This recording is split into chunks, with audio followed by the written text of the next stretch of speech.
finalizar as operações de garantia bancária, vamos ver agora operações em que o banco é que dá garantia ao seu cliente, que são chamados aval bancário e fiança bancária. O aval bancário é exatamente igual ao aval convencional. É um título de crédito que está sendo avalizado, só que quem está dando a garantia é o próprio banco. O banco é avalista do seu cliente.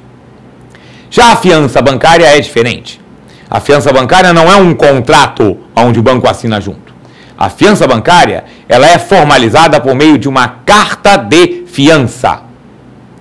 Carta de fiança é uma carta onde o banco garante o seu cliente, no sentido quando ele vai participar de um processo de licitação, de uma concorrência. Então, garante obrigações que o seu cliente está assumindo perante um terceiro. A carta de fiança tem que ser aprovada pela diretoria do banco. O total de carta de fiança que o banco concede não pode ultrapassar 1,5 o patrimônio líquido do banco. Isso entra no cálculo dos compromissos que o banco está assumindo, do risco de crédito do banco.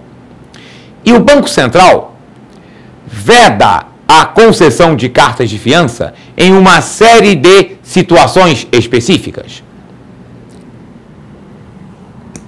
O Banco Central proíbe a fiança bancária para a obtenção de empréstimos. A fiança bancária não é uma garantia de uma concessão de empréstimo. Fiança bancária é garantia de uma execução ou de uma participação num processo de licitação ou concorrência. Então, é vedada a concessão de carta de fiança vinculada à operação de empréstimos ou levantamento de recursos junto ao público, ou que assegure o pagamento de obrigações decorrentes da aquisição de bens e serviços. Carta de fiança não é para garantir compra, é para garantir execução, participação.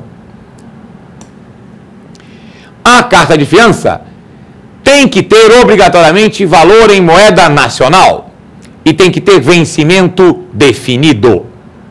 Não pode ter prazo ilimitado. É vedada carta de fiança em moeda estrangeira ou que envolva risco cambial, a não ser, exceto, quando se tratar de operação ligada ao comércio exterior. Evidentemente, se um exportador tem uma carta de fiança para garantir o seu compromisso de entregar mercadoria, ou um importador, uma carta de fiança no seu compromisso de pagar uma mercadoria que está sendo trazida, esta carta de fiança envolverá operação de câmbio. Então, esta pode ter fixação em cláusula cambial. Fora isso, a fixação de cláusula cambial para uma carta de fiança que não seja vinculada a comércio exterior é vedada. É também proibida a concessão de carta de fiança vinculada à aquisição de um terreno que não se destina ao uso próprio ou que se destina à execução de empreendimentos ou unidades habitacionais. Só é permitida a carta de fiança para a garantia de aquisição de um terreno de uso próprio da própria empresa.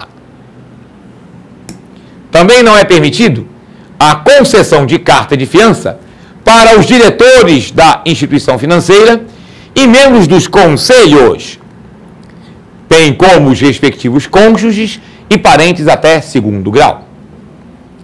Isso, na verdade, é uma similitude, uma analogia com o fato de que o banco não pode emprestar dinheiro para os seus diretores. Diretor de banco não pode nem ter cheque especial, porque cheque especial é um empréstimo. Se quiser ter cheque especial, vai ser do concorrente. Do banco em que ele é diretor, ele não pode ter cheque especial, porque ele não pode contratar empréstimo com o banco que ele mesmo dirige. Da mesma forma, como a carta de fiança é considerada um risco de crédito para a instituição financeira não pode conceder carta de fianças aos diretores, aos membros de conselho, conselho de administração, conselho fiscal, nem cônjuges e parentes até segundo grau destas pessoas. Também não é permitido concessão de carta de fiança para uma pessoa física que participe do capital do banco com mais de 10%. Porque o acionista que possui mais de 10% do capital de uma sociedade anônima, ele tem direito a indicar um membro, pelo menos, no conselho de administração. Ora, como é proibido conceder carta de fiança para um membro do conselho de administração, também é proibido conceder carta de fiança para quem indicou esse membro, que no caso é um acionista que possua mais de 10% do capital do banco. E também é proibido conceder carta de fiança para as pessoas jurídicas de cujo capital participem com mais de 10% qualquer dos diretores ou administradores da instituição financeira. Porque se um diretor da instituição financeira participa com mais de 10% do capital de uma pessoa jurídica, este diretor indicou alguém para a administração. Então, ele participar da concessão de uma carta de fiança de uma empresa da qual ele é acionista com poder de gestão, caracteriza conflito de interesses. Por isso é vedada a concessão de carta de fiança nessas condições.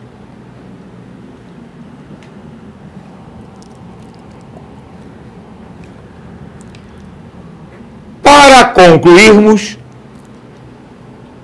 o conceito, o conteúdo de fianças, garantias bancárias, vamos falar de uma modalidade de garantia que não é nem para um terceiro, nem para o banco. É a garantia dos depositantes.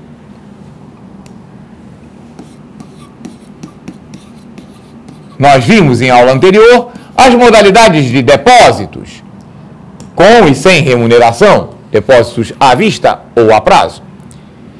E comentamos rapidamente que esses depósitos são garantidos. A garantia dos depósitos dos clientes é dada por uma instituição. Essa instituição é o FGC, Fundo Garantidor de Créditos.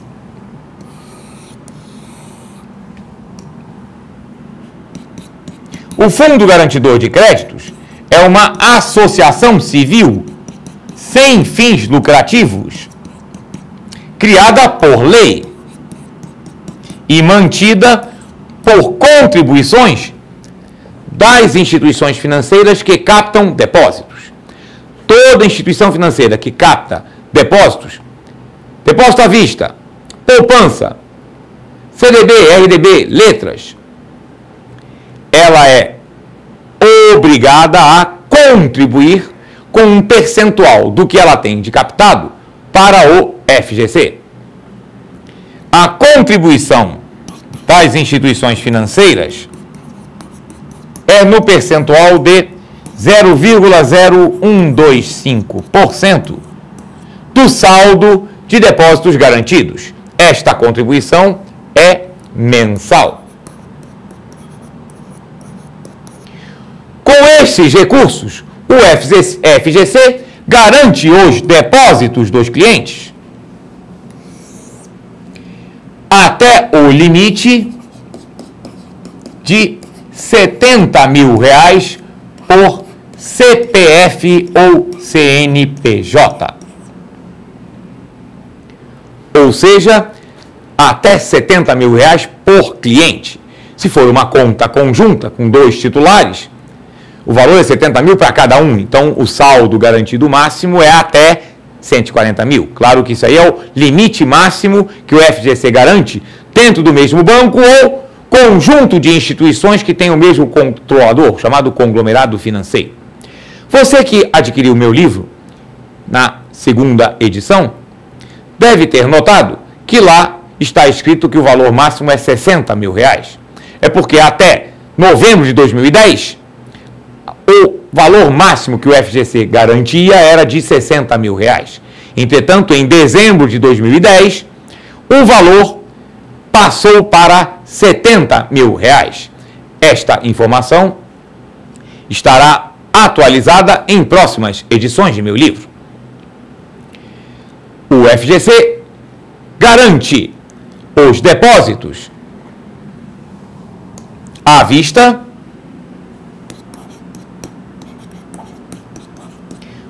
CDBs e RDBs, letra de câmbio, letra hipotecária, letra de crédito imobiliário, letra de crédito do agronegócio.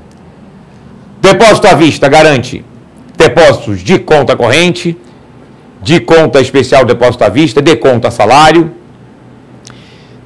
O FGC só não garante depósitos em cooperativas de crédito. O FGC não dá garantia nem os depósitos à vista, nem a prazo, captados por cooperativas de crédito, mas garante os depósitos captados por bancos comerciais, bancos múltiplos com ou sem carteira comercial, sociedades de crédito, financiamento e investimento, caixa econômica, sociedades de crédito imobiliário, associações de poupança e empréstimo.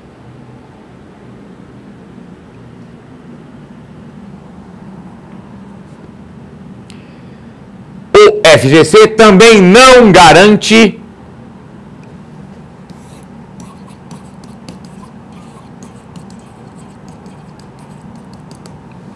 além das cooperativas de crédito,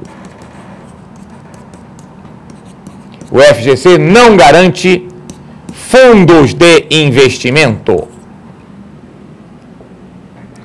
Porque fundo de investimento não é depósito. Fundo de investimento não é captação. Nós vamos ver em aula posterior que fundo de investimento é uma aplicação financeira que não se destina a ser fonte de recursos para o crédito.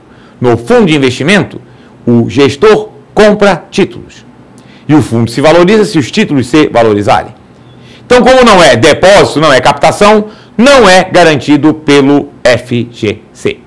O FGC garante depósitos dos clientes no caso de liquidação extrajudicial da instituição financeira, até o valor de R$70 mil por CPF ou CNPJ.